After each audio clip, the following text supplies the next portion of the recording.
This episode is brought to you by Loom by Atlassian. Are you feeling stuck at work? Get your team unstuck with Loom video messaging and move work forward. Use Loom to simultaneously record both your screen and yourself to share a quick update, provide feedback, train a colleague, and everything in between. Plus, add Loom AI to your meetings for instant written notes and recordings. Try Loom today at Loom.com. That's LOOM.com. Quiet Riot. Hello and welcome to Quiet Riot Sunday School, the director's cut to our Thursday blockbuster.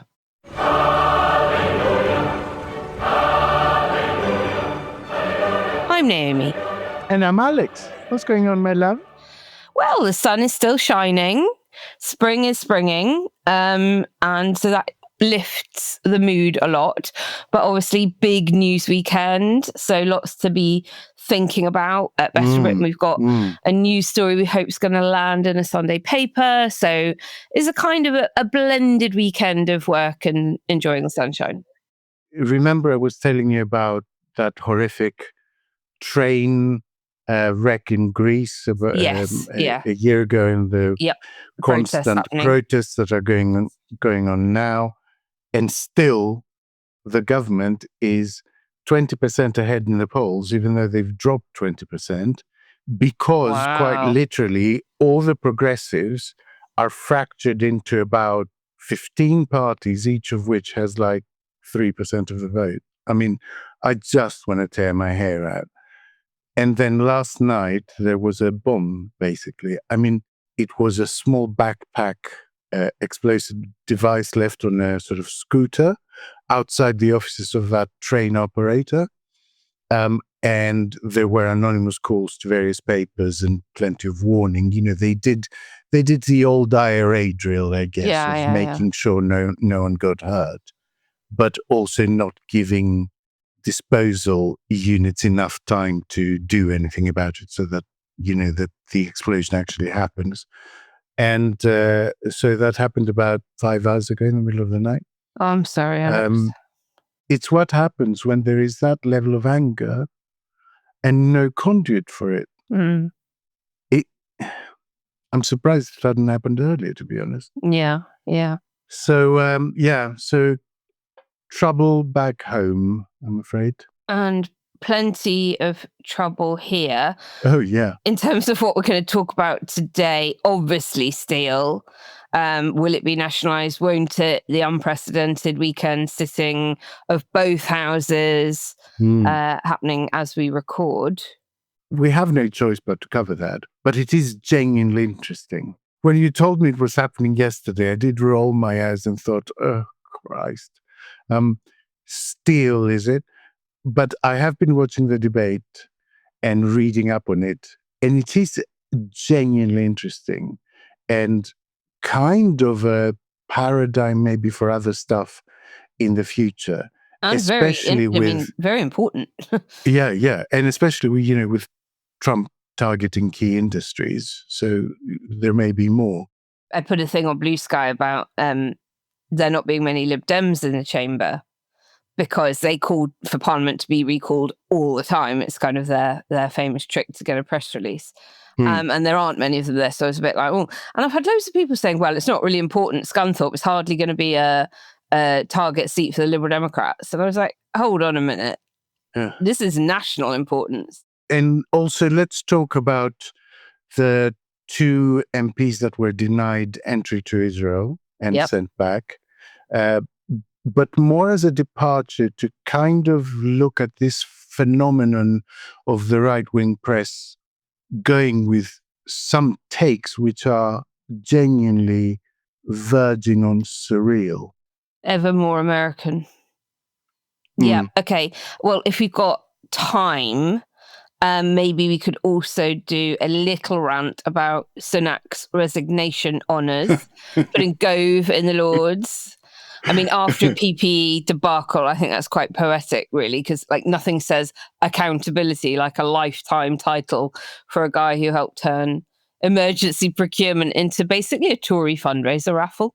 Well, look, he's grown into the title, I guess, right?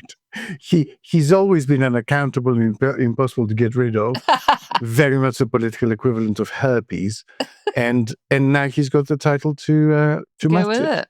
Yeah. Before we begin properly, a gentle reminder that if you enjoy Quiet Riot and you haven't yet subscribed as a backer, please head over to ko-fi.com/Quiet Riot Pod, because I'll be frank, we really need the support to keep the show on the road. We know times are tough and are getting tougher. So if you aren't in a position to do that, then please share the show with a friend so that we can grow our audience and carry on bringing you content frequently, and we hope in a way that inspires you, lifts you up, and gives you a bit of hope. And keep listening until the end of the show for a few quite exciting announcements about upcoming events that are exclusive for our supporters. In the meantime, let's crack on. Quiet Riot. The House of Commons rose on Tuesday for Easter recess. MPs have mostly jetted off for a well-earned break, though several via a pit stop in Runcorn to deliver leaflets ahead of the by-election there. But just as they turned on their out-of-office inbox settings, Starmer took to a podium to recall them from their jaunts to debate the emergency situation surrounding British Steelworks at Scunthorpe. Labour MPs have been told to tell their whips where they are and to make all efforts to return to Westminster to ensure the passage of the legislation, and the Lib Dems frequently ask for Parliament to be recalled. So, bit embarrassing if lots of them don't show up in large numbers too, and by the end of the first reading, which I watched early this morning before we recorded the show, probably about a quarter of them were there. So, being recalled for an emergency sitting on a Saturday should tell you just how serious all of this is. Since the Second World War, there's only been a handful of times that MPs have gathered on a weekend. And today, of course, it was all about saving Scunthorpe.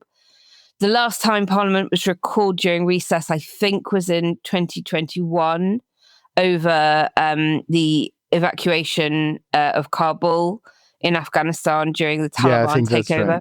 Right. And it's the first recall of Parliament on a Saturday since 1982. And I was thinking about other legislation that's sort of been rushed through in recent time in a day. And the one that I lived through most acutely was the European Union Future Relationship Act 2020, which was fast-tracked through all stages in one day by the Johnson administration.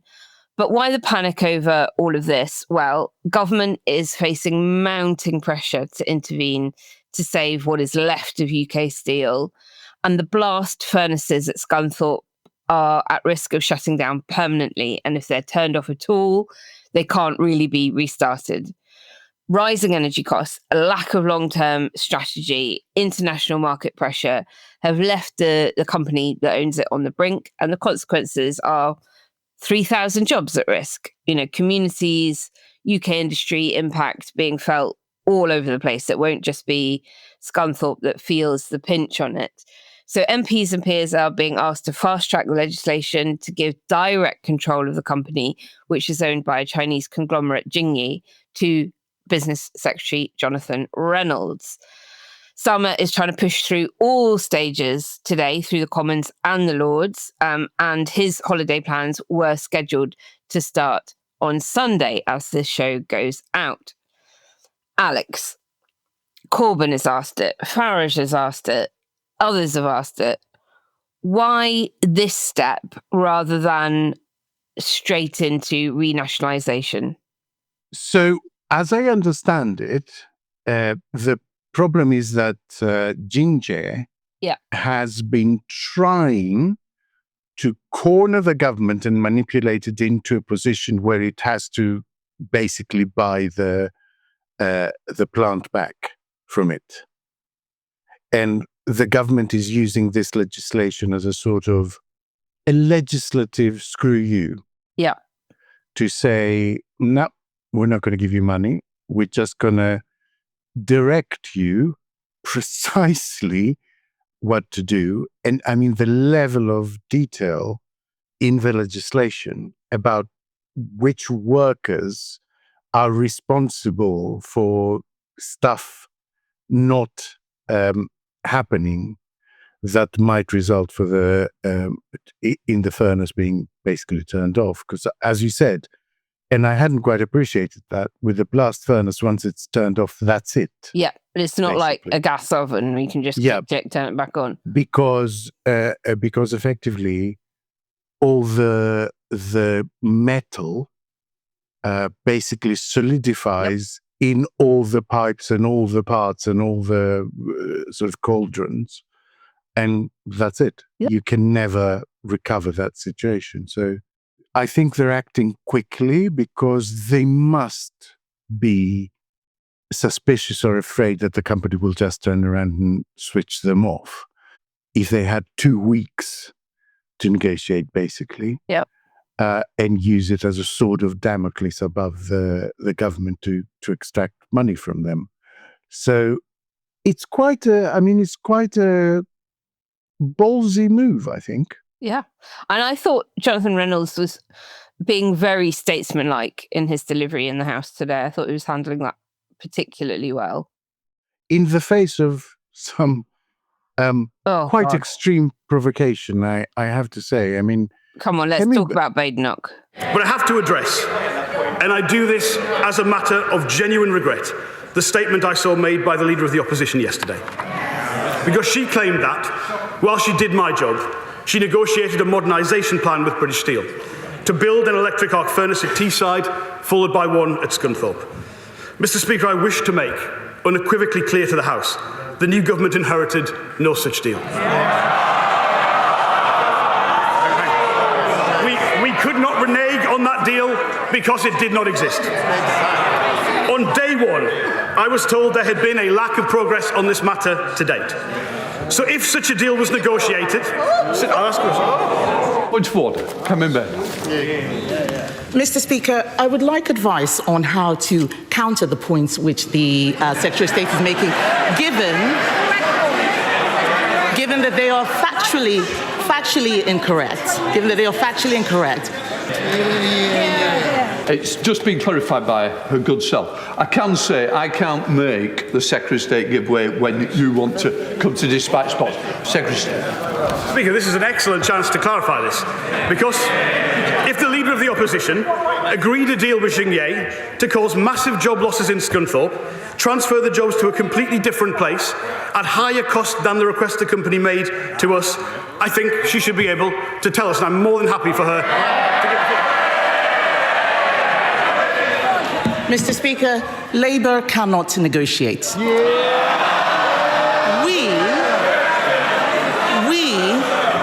were negotiating a modernisation deal that would have had limited job losses, just like we had in Port Talbot.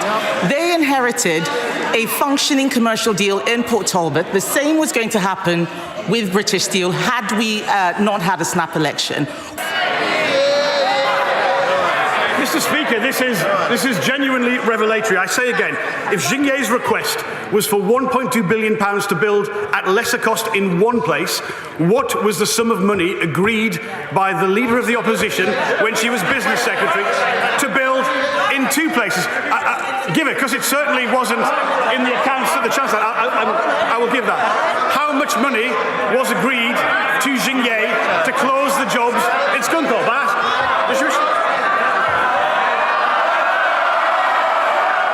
We had not finished the negotiation, so there was no amount.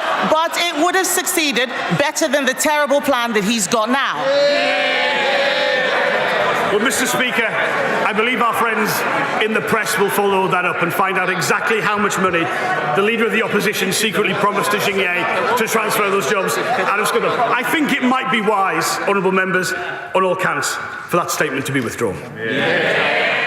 Honestly, what is going on with her? He asked her, go on then, tell us what was the nature of that, because what did you offer them? How much was it? What would it have cost the taxpayer? And she sort of, bluffs her way through the answer. So then Jonathan Reynolds looks up at the press gallery and says, well, I'm sure our friends up in the press gallery will go digging and get the answers for us if you're not prepared to come to the House and explain what they are. I mean, she interrupted him when he was saying that he inherited no such deal. She interrupted him with a point of order say to the Speaker that basically he's lying. His statements are factually incorrect. So then Jonathan Reynolds let her intervene, gave her the opportunity to tell him what it was he was getting wrong. And she stood up and said, they made a deal for a different plant. And had there not been a snap election, she's sure they would have made a deal for this one. I mean, what does that even mean? It's just nonsense. And it was her party that called the snap election. I mean, if there's no price agreed, how can there be a deal? That's like the essence of a deal. And if you haven't agreed a price, you haven't got a deal. But Jingy was saying to Labour government, well, your predecessors were offering us this. Which is, I think, why he's pressing the point. Because I think someone basically, tipped a wink at them and said, it'll be about thereabout. Yeah. Probably Badenoch, because she was the relevant Secretary of State at the time. And we know she has a propensity to never make gaffes and never speak out of turn. And I think that's why he's pressing it. Because they've hung it like an albatross now around the neck of this government and refusing to budge from whatever it was they were promised. There was another interesting bit, though. Meg Hillier asked about the possibility of nationalization, whether there had been an impact assessment of how much that might cost, etc., etc. And obviously there are running costs involved and things like that. But in terms of taking control of the asset, Reynolds' position is that the value of the company at the moment is zero. So there would be no cost. Well, it's making a loss of around $700,000 a day. And so I agree, as a former accountant that's done business valuation, there are different ways of valuing a company. And if you do it in the traditional way, it's probably pretty negligible. But if you do it based on the asset value, just what would it cost you to replace those fixed assets, then of course there is a value. What is Jingy saying about all of this, Alex? Have we heard from them? Are they happy to be directed by Her Majesty's government? I haven't seen a statement from them so far. I haven't either. The bill as proposed mandates keeping the furnaces open, operational, and provides criminal sanctions for non-compliance by the Chinese owners. So I can only imagine they're not delighted about it, but I haven't seen... Yeah, and at the same time, if you're a Chinese steel producer, like this is the least of your worries. Do you know what I mean? You've got bigger fish to fry. The crisis at Scunthorpe has got many parents: underinvestment by successive governments and companies, soaring energy costs, China's global overproduction of steel, lack of any kind of UK industrial strategy from previous governments. But Trump's steel tariffs in 2018, certainly it feels to me like they lit the fuse for a lot of it. And then the ripple effects of his protectionism are, of course, being felt globally as we speak. We will scrutinise this bill today, but we want to do that in a very constructive fashion. But does he agree with me, given the huge damage that President Trump's tariffs have done to the British steel industry, accelerating this crisis, that any member of this House who actually campaigned for President Trump's election and cheered him on has behaved shamefully unpatriotically and should apologise to British steelworkers? Is it fair to say that Trump didn't build this particular bonfire, but he's certainly thrown petrol on it? Completely. Absolutely, completely. I mean, companies in difficult industries that operate on small margins, they keep going until they can't keep going. And the last straw that breaks the camel's back is the last straw that breaks the camel's back. Because, it's even a legal concept, the but-for rule. Yeah. But for this, certainly it wouldn't have gone to the wall in the space of a couple of days. And then you add to that the fact that it's not a small straw. Nope. The tariffs on steel are significant. And then you add to that the fact that, as I said, this is a steel-producing Chinese company who will be fighting these sorts of fires all around the world and back at home in China. Yeah. And I would say he poured the petrol and stoked the fire and sort of started a few extra ones. Yeah. What do you think? Yeah, no, I mean, look, I think that there are many for whom the finger can be pointed. And I don't think current Labour government is one of them. I think they are working on a good industrial strategy that will be published later this year. I think they're wise to be moving quickly on this. It is the right thing to do for the country when we think about their ambitions. They want to build an enormous number of new homes. They want to do infrastructure spending. We've heard about the Oxford-Cambridge Arc and other pieces of infrastructure around the country. We now know that we're going to get a whacking great big theme park in Bedford. All of these things are going to need a lot of steel. We should be onshoring that as much as possible and using British steel wherever we can, particularly in this retreat from globalization and protectionism elsewhere. If you're also looking at more arms manufacturing and more defense spending, I mean, it is a key input. You can't have your own defense industry if you can't produce any steel. Quiet Riot. Today's episode is sponsored by the wonderful people at Shopify. Alex, do you recognise that sound?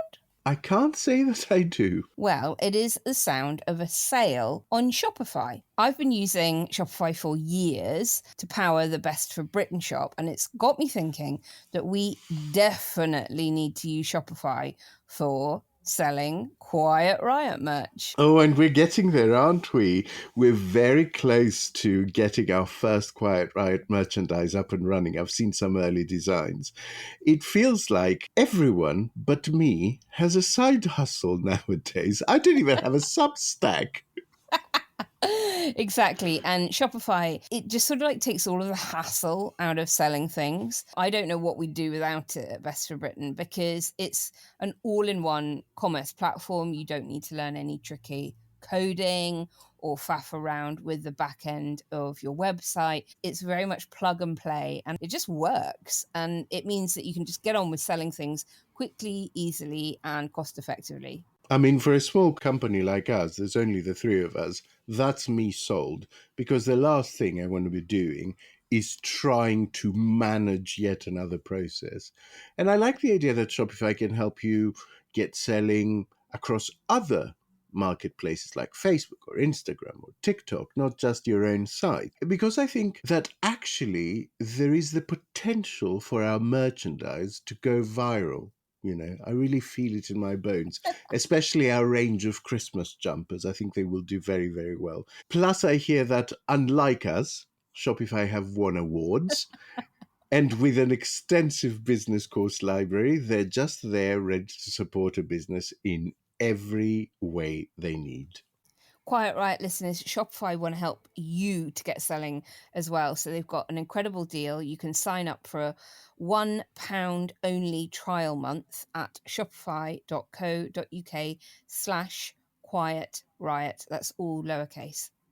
So go to shopify.co.uk/Quiet Riot to take your business to the next level today. Huge thanks to today's sponsor, Shopify, and remember to sign up for a £1 trial period at shopify.co.uk/Quiet Riot, all lowercase. Quiet Riot. How will people going to view this? Is recalling Parliament on a Saturday, do you think it will be seen as decisive and doing what needs to be done? Or will it be seen as a bit of a panic and people will end up with the impression that they should have done this earlier? I certainly think the narrative that why have you let it get to this level of crisis will cut through. I think that I'm already sort of feeling that amongst non-political contacts who are sort of saying, well, why? I mean, this isn't news. It's been losing $700,000 a day for a long time. We've already had the issue with Port Talbot. Why leave it to now? So I think that might hurt them a little bit. But I think so long as they get the legislation through, they secure those jobs, and they keep the furnaces on, you are going to have the unions happy. You're frankly going to have Reform UK happy. And if we move towards nationalisation, certainly. So I think they'll be okay. I think the slightly more interesting thing is, what about the next thing that there's outcry over? Whether there is huge public backlash to a particular issue or a perceived emergency amongst voters, that the government then says, no, we can't possibly rush through legislation. This will require pre-legislative scrutiny, or that just simply isn't the parliamentary time for us to hear this, whatever. So I think there's a slight risk of creating a rod for your own back on that. Yeah, I can see that. I think you're right about that. The point is it's the middle of the Easter break. So it's not like they were going to come back on Monday. And as I said, there was a danger that if the company wanted to go that way, they could just switch it off, and then it's irretrievable, I guess. Indeed. So with it being the Easter break, I'm sure there's a delicious joke somewhere in there that I can't quite put my finger on. They have risen. Oh, yeah. No, they have, Yeah. Oh, totally. Oh, the puns will write themselves, no doubt. I think the other thing that they will come under fire for, unfairly, I think, but they need to be very quick and good with the messaging on, is Wales and, to an extent, Scotland, because they're moving heaven and earth to save the Scunthorpe plant. And I can imagine, and I've heard Plaid Cymru and others from Wales in the House talking about the lack of doing that for Port Talbot. And the SNP are already saying, well, what about oil refinery workers in Grangemouth? So I think there probably is a risk that government seem to be favouring England over Wales and Scotland. I don't think that's true, because I think they have done some good stuff there. But they need to be good with the messaging on that. What do you think? Honestly, as a socialist, if suddenly there was like a public wave of pressure to nationalize key stuff, I wouldn't lose much sleep over it. If you ended up in a situation where, in order to kind of attack the government, the Conservatives came out shaking their pompons for nationalizing oil refineries and various plants. I mean, it'd be quite funny, but I'd be okay with it. I'd be okay with it.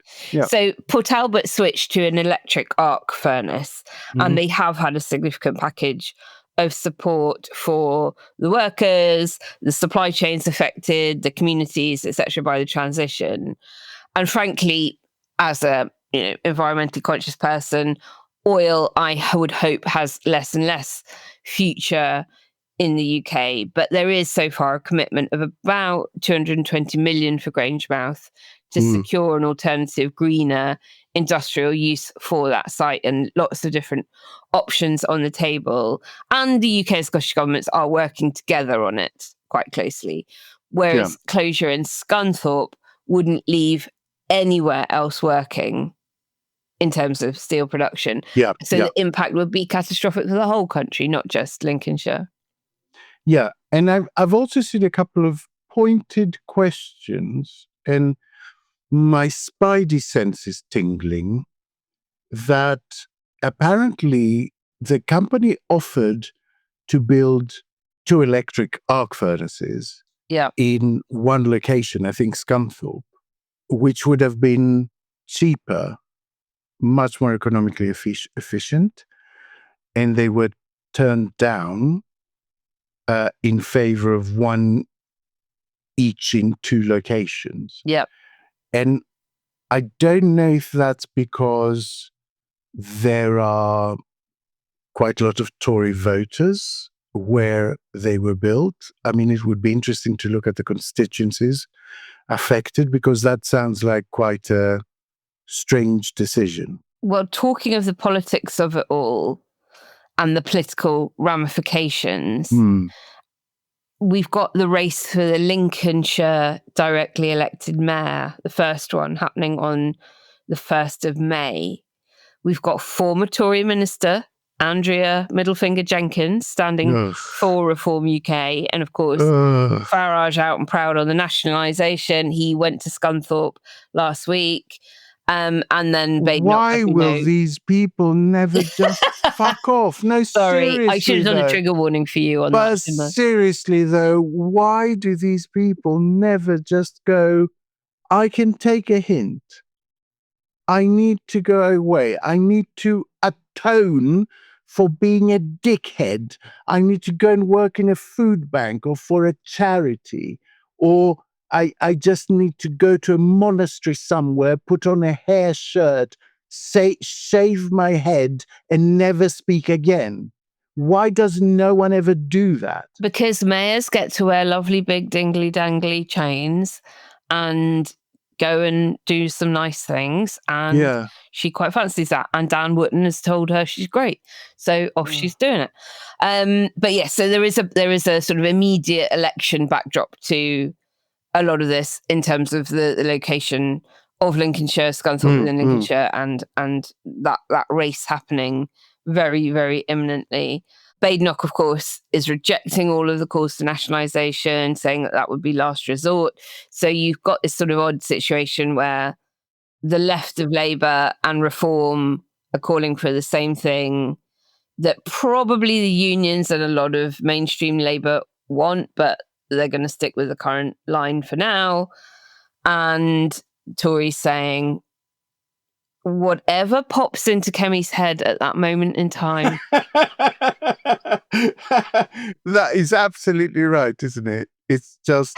I actually don't know what their coherent position is. I mean, do you remember those in old fun fairs? They used to have like a sort of mystic robot thing where you put money in, and either, I think it was Alexander the Great Mystic was one of them, Karnak was another one, and it just sort of spat out a little piece of paper with a with a prediction. It's like that. It's like that. You would get more sense out of Karnak at this stage. I think they still have them in some airports in Scotland.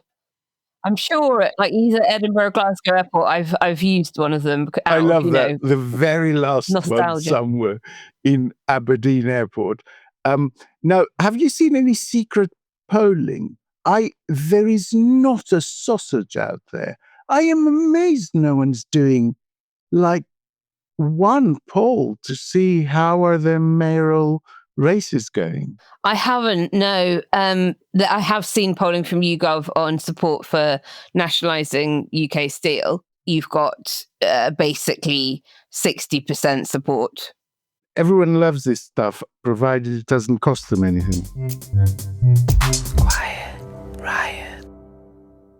When you think about super successful businesses that are selling through the roof like Heinz or Mattel, you think about a great product, a cool brand, and brilliant marketing. But there's a secret. The business behind the business, making selling simple for them and buying simple for their customers. For millions of businesses, that business is Shopify. Upgrade your business and get the same checkout as Heinz and Mattel. Sign up for your $1 per month trial period at shopify.com/promo, all lowercase. Go to shopify.com/promo to upgrade your selling today. Shopify.com/promo. Quiet Riot. Last week, Labour MPs Abdissam Mohammed and Yuan Yang were travelling to the West Bank but were denied entry by Israeli border force and deported on accusations of plans to spread Israeli hate. They said they had traveled to visit humanitarian aid projects and communities in the West Bank with UK charity partners who have over a decade of experience in taking parliamentary delegations. This was not out of the ordinary, it was warned, etc. The Israeli-UK embassy said the MPs were denied entry because they had, and I quote, accused Israel of false claims, were actively involved in promoting sanctions against Israeli ministers, and supported campaigns aimed at boycotting the state of Israel. David Lammy, Emily Thornberry, Heidi Alexander, and spokespeople from the Labour Friends of Israel group have all condemned the action to deport Abtissam and Yuan. But Kemi Badenoch and other Conservatives have heralded the move. Cue a public political row which has escalated in, where else, of course, the pages of The Spectator. Of course. So the title of the piece is David Lammy's Imperial Overreach. Oh, for God's sake. And the first paragraph reads, with the imperial pomposity of an old colonial governor, David Lammy has made clear to the Israelis that denying entry to Labour MPs Abtissam Mohammed and Yuan Yang is no way to treat British parliamentarians, bloody natives getting ideas about their station again. Any more of this nonsense, chaps, and you'll be summoned to High Commissioner Lammy's office for a jolly good talking to. Oh, gross. I just wanted to take a moment, first of all, to acknowledge the complete lack of understanding of how basically you can say that to a Guyanese second generation immigrant. Yeah. Right? I mean, it's astonishing. It is through the looking glass stuff. Everything that they think, they just project onto someone else and they accuse them of it. Absolutely. That's what's going on. But then you get into the argument of this piece. The whole thing is just dripping with sarcasm and superiority. But you get into the argument of this thing, and what this man is saying is that because basically one of the two MPs put out a post saying we should boycott all products from Israel until they stop bombing Gaza. And the other one stood up and used a parliamentary question in January to urge government sanctions against government ministers Itamar Ben-Gvir and Bezalel Smotrich, that basically those two MPs have no leg to stand on because they started it. Right? Right. The obvious thing to point out is that this man is conflating MPs with government. Yep. Right? The two people in question are just backbenchers. The two Israeli parliamentarians in question are ministers. And they're not just any ministers. On one of the two, there's a warrant out by the International Criminal Court. Yeah. The government never adopted these suggestions. They're not government policy. Yeah. So I don't understand on what basis he thinks a foreign government can take action to penalize politicians for standing up in their own parliament and expressing their position. They are themselves xenophobes. They are themselves Islamophobes. They are people that don't believe in a two-state solution in Israel, and they will use any and every device to try and sow that division. And I'm not sure, and I don't know what you think, because you're dead right to kind of point out the deep irony of leveling this accusation of imperialism at a second-generation migrant foreign minister. Do you think if we had a white foreign secretary, they would have written the piece? I don't think they would have titled it like that. No, I don't either. I don't think they would have framed it in that way. No. I think it is framed in that way in order to deliberately insult and abuse David Lammy. I agree. So that's just my impression from reading it. And the second point I would make is that what are Lammy's options as foreign secretary? I mean, that's the bit that... Oh, yes. Well done, Israel, for booting out minority backbenchers that don't toe the line on Israel. What is he going to do? Like, what would have happened if this was, two Tory MPs being ejected from China? Ejected. Yeah, exactly. Or what would have happened if this was two Jewish MPs being ejected from Israel because they have criticized the Israeli government? Yeah. Would they be saying this? So again, there's another layer of racism, right? Of course. Because they look at those two people and they think, neither of them is white, neither of them is Jewish. Yeah. So what business is it of theirs to comment on Israeli policy? That is the underlying sentiment, right? And of course it is, because otherwise, if you were in disagreement with their views on Israel, you'd welcome them visiting the country to learn more about the situation and get on the ground firsthand evidence of how things are playing out there. And they don't. They just want to attack anyone who doesn't agree with them on being supportive of Netanyahu. Yeah. That's all it is. The bottom line is that there are plenty of people in Israel who think exactly the same thing, Israeli citizens who think exactly the same. And there are plenty of Israeli parliamentarians in the Israeli parliament that think exactly the same thing.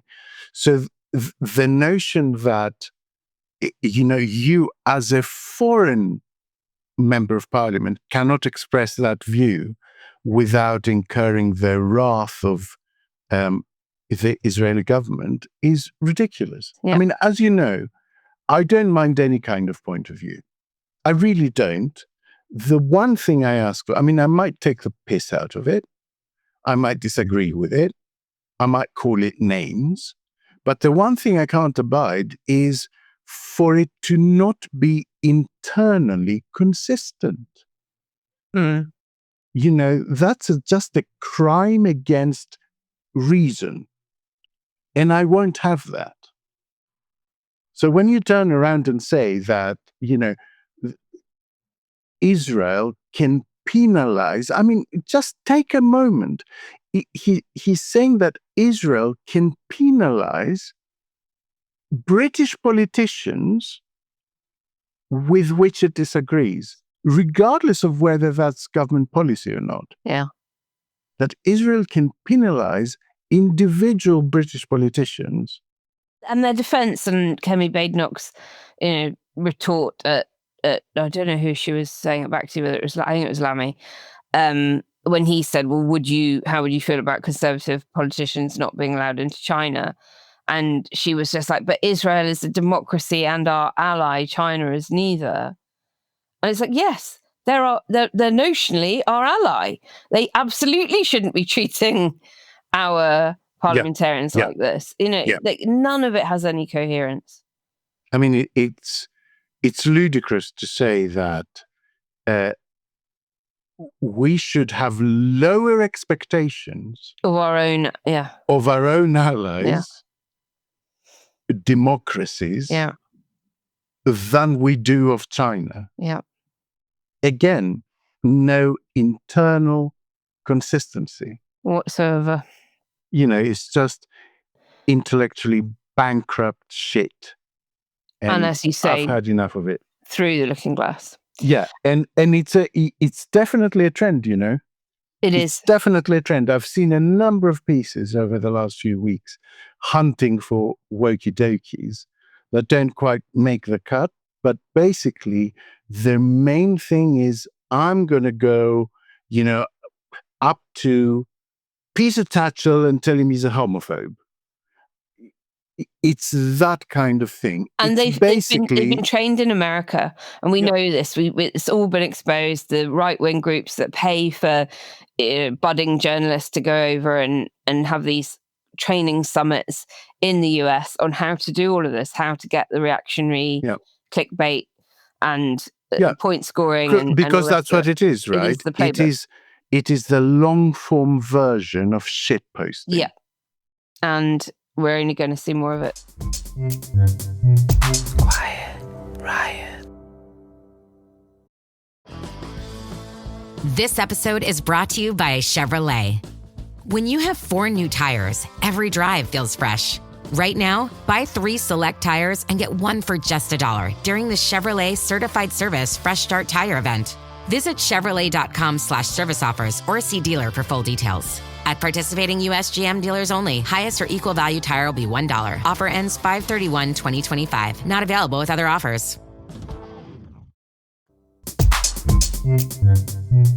Quiet Riot. We're going to stick with The Spectator for our final little segment. Now, Alex, you know my thoughts on the House of Lords and the honours system general. I know them at length. I could recite them if you want. But I feel that I may now get a slightly more sympathetic hearing from listeners that don't usually agree with me on that issue, because Sunak's resignation honours are out and he is given lifelong legislative power in the form of peerages to Michael Gove, Mark Harper, Simon Hart, Alistair Jack, others, and a raft of meaningless baubles like knighthoods to Jeremy Hunt, James Cleverly, and Grant Shapps. I'm certainly no fan of Mark Harper, but surely Spectator editor Michael Gove is the most egregious appointment of all. Why are people recoiling from this so much, Alex?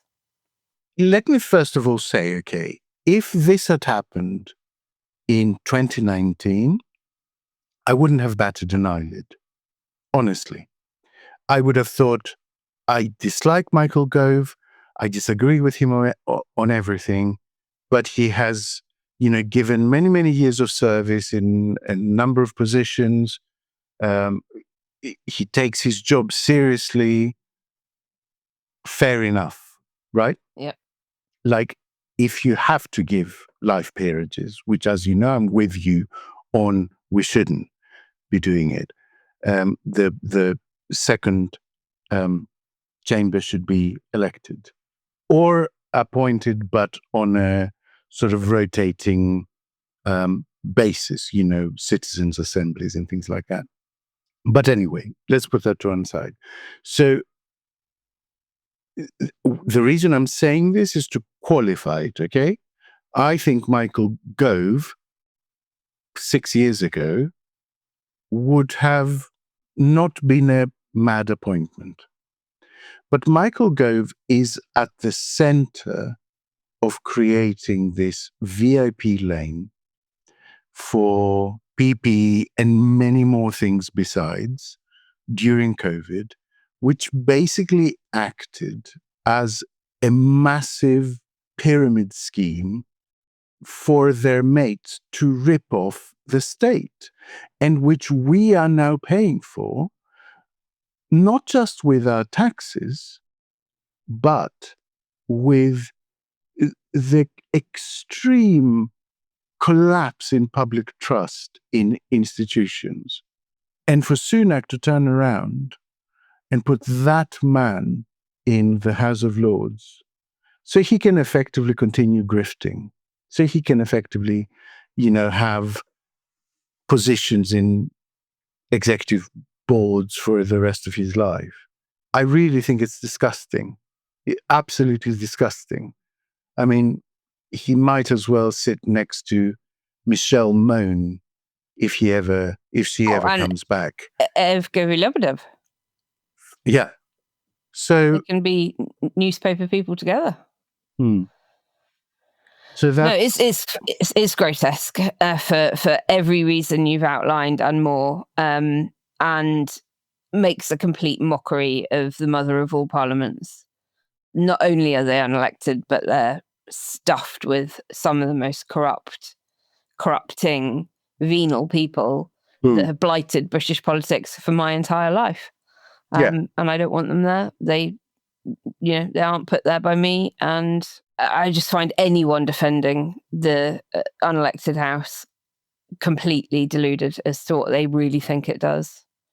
Either you think, it's just a chamber for old people to fart around in, best retirement home that money can buy, or you think that it does do good work, in which case, why would you want people like that having their paws on our legislature and our lawmaking bodies? You can't want both.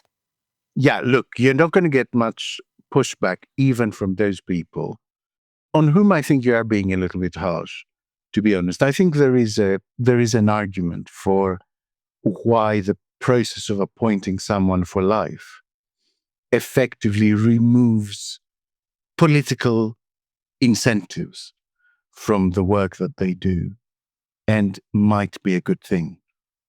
I don't think it's a strong argument. No.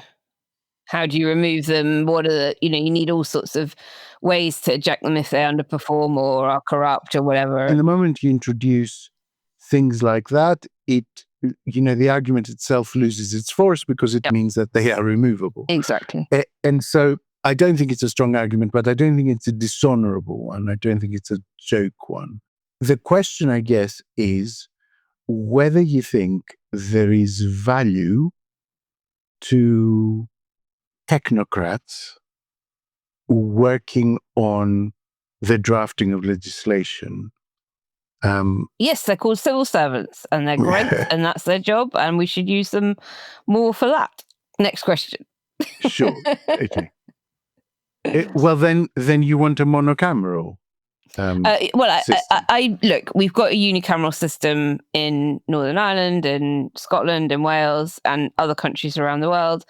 I do think there is a role for a revising chamber. I do like pre-legislative scrutiny. I like the long-form development of very, very important legislation that doesn't require the emergency situation we've seen today. I think there is value in all of that. I do not think that the current chamber does that at all effectively, because of the nature of the first past the post system in the Commons and the lack of appetite for the unelected chamber to ping pong and to really, hold their nerve at batting stuff back. So basically any tweaks and amendments they make, if you've got a majority in the Commons, just gets completely ignored. So we're not really revising and improving legislation through the current setup that we've got.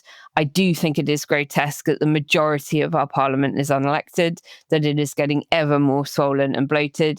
I think it is disgraceful that we've got clerics there. I think we should have total separation of church and state, but I don't think that I'm in the position of calling for Lords reform without a much more wholesale constitutional reform that is desperately needed. And I just don't think unpicking one bit of it will solve much at all. We've got to look at it in the round.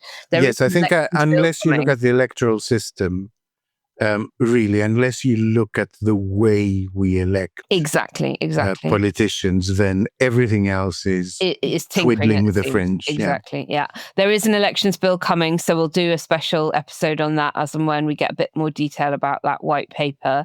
I think those of us who are great constitutional reformers will be left disappointed by it from what I'm hearing. Good stuff in it, like votes at 16 and some of the Lords reform stuff that we've heard about in terms of hereditary stuff and time caps and things like that. But I'm not sure we're going to see anything substantive like returning to PR for the Metro mayors that, of course, the Tories got rid of a couple of years ago. But yeah, as I say, we'll get some detail on that and do a special show as and when we can. Okay, then. Look, the weather is still nice, but it's turning in a few days' time. And I've got a rooftop garden to attend to while the sun shines. So let's wrap up Sunday School. Listeners, thank you for tuning in. Don't forget to subscribe if you can at ko-fi.com/QuietRiotPod, because our next 2 online session dates have been confirmed. Woo! And we'll be sending out invites shortly. On the 22nd of April at noon, we are going to be doing our next Ask Us Anything Zoom call. And then on the 22nd of May, which is our 1-year anniversary, we'll be holding an editorial meeting in the evening, probably about 6:30ish. So one at lunchtime and one in an evening to mix it up for everyone that's got different commitments at different times of the day. And if you're signed up as a Ko-Fi backer, you'll hopefully be receiving an invite from Kenny with a link to sign in to the Ask Us Anything very soon, and one to the editorial meeting a bit closer to the time. Yeah, and just say that the 22nd of April is a Tuesday and the 22nd of May is a Thursday. We are genuinely trying to mix it up so that even if you have commitments that are sort of very steady during every week, they don't stand in the way of attending at least some of the meetings, because we want to see as many of you as possible there. And we really do appreciate your ideas and your feedback, and we do implement it. We do. For the Ask Us Anything session, you can really put any questions to us that you want. The spicier, the better. And for the editorial meeting, we'll be seeking feedback on topics, guests, format, timings, and much, much more. We'll be back on Thursday with the main show. So for now, go and get that vitamin D and enjoy the rest of your weekend. All in the comfort of knowing how much we really do love and appreciate you. Bye. Bye. Quiet Riot is an audio production by Cooler Heads with Naomi Smith and Alex Andreou. Produced by Kenny Campbell. Music by Mariana Sangeeta. Artwork by Simona Canelu. And edited by me, Alex Reese. Quiet Riot is a co-production with Sandstone Global.